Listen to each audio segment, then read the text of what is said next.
So that targeted prey, who is the scapegoated child, will not have anyone else to turn to in that dysfunctional family. There is no support for him or her. They are being abused from several family members. The narcissist and cluster personality sets it up that way. They make sure that they are well supplied by making sure that other family members follow their lead in bullying and mistreating the targeted prey, who is the scapegoated child. So the scapegoated child, in the mind of the narcissist and cluster personality, that scapegoated child is sacrificed in order to preserve the dysfunctional family legacy, to fear healthy relationships. So even when they go to a counselor or a therapist, then one of the main issues is going to be that trust. Another thing that happens is that this person, they may have a memory of not being able to trust his or her parents, who may have cluster personalities or narcissistic personalities. So now as an adult, this person is going to his or her counselor. They're not going to be able to knock down that wall very easily. Not saying this is impossible.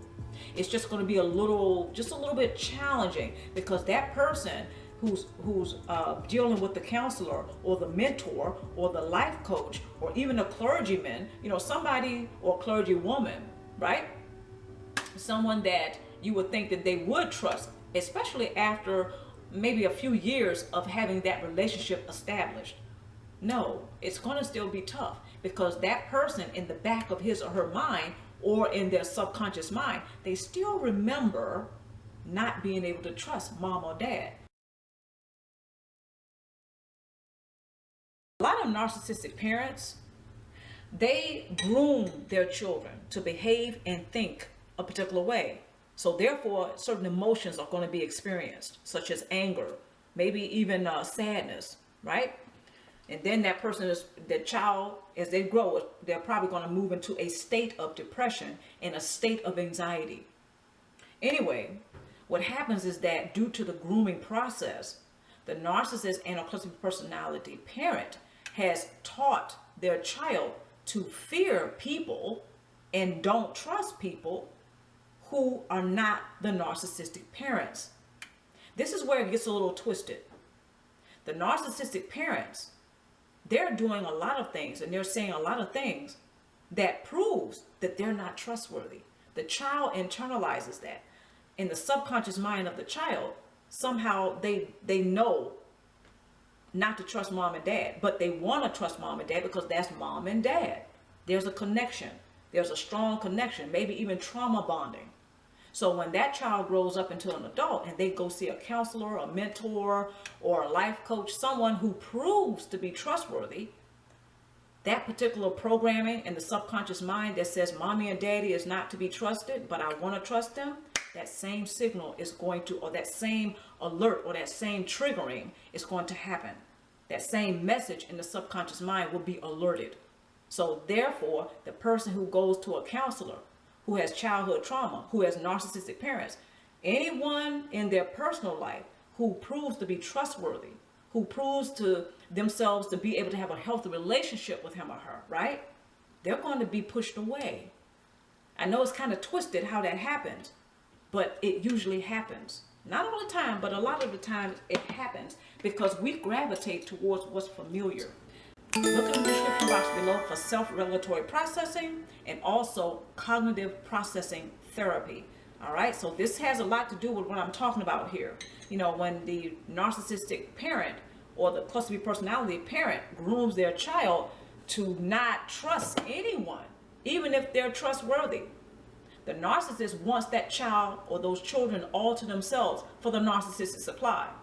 So anybody, when that child grows up, they're going to see a lot of other people as a threat, even though those people are not a threat. They may be able to have a healthy relationship with that person. Okay, now some people end up leaving when they become old enough, okay, when they're up in age, right? When they're older, one of the things that happens is that he or she will leave their toxic family or their dysfunctional family, headed by the narcissist or the cluster personality. Okay, toxic families who scapegoat. Now, a lot of you know that I have done some videos about this topic. You know, a particular family member that was scapegoated in their dysfunctional families, headed by a narcissist or cluster personality. This is something that is not easy to do. So a person who chooses to leave, they're going to be facing some challenges simply because a narcissist and a cluster personality. See, the narcissist and the cluster personality, they tend to run their dysfunctional family like a cult leader would run a cult. Okay, some of you have seen that video, and I appreciate your comments. This is another reason why there's your typical dysfunctional family, and then there's your dysfunctional family run by a narcissist or headed by a narcissist. It's different, yet the contrast is subtle. Okay, here we go. Why would a family choose a loved one to bully and scapegoat? The answer has a lot to do with the concept of scapegoating and the purpose it serves. Okay, I'll stop right there. I did a video about this. Now, what I said in the video that I did about scapegoating is that, yes, there is a purpose for scapegoating. However, when the narcissist or the cluster personality chooses a particular child in the dysfunctional family to scapegoat, there are several reasons for that. First of all, they have deemed that child as a safe victim. A safe victim is someone that is deemed, or a person who is not protected by others. So the narcissist and cluster personality deems that child as a safe victim because he or she knows that if they choose to prey upon that child, no one else in the family or in the community, for that matter, will intervene on that child's behalf. So that targeted prey, who is the scapegoated child, will not have anyone else to turn to in that dysfunctional family. There is no support for him or her. They are being abused from several family members. The narcissist and cluster personality sets it up that way. They make sure that they are well supplied by making sure that other family members follow their lead in bullying and mistreating the targeted prey, who is the scapegoated child. So the scapegoated child, in the mind of the narcissist and cluster personality, that scapegoated child is sacrificed in order to preserve the dysfunctional family legacy. The child who is deemed as scapegoat is a threat to that legacy being passed on. So voila, there's your scapegoat. A scapegoat fulfills the purpose of being sacrificed in order to make sure that the group survives. So whatever that group may be, in this instance, we're talking about a dysfunctional family, which is a group.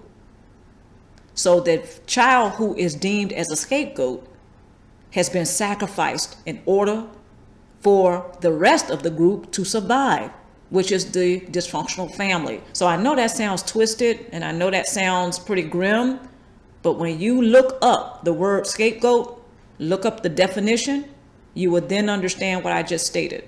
So I broke that down in that particular video. Again, this is just my opinion of why, one of the reasons why the narcissist chooses a particular child to scapegoat in the dysfunctional family unit. This is what this second paragraph here caught my eye.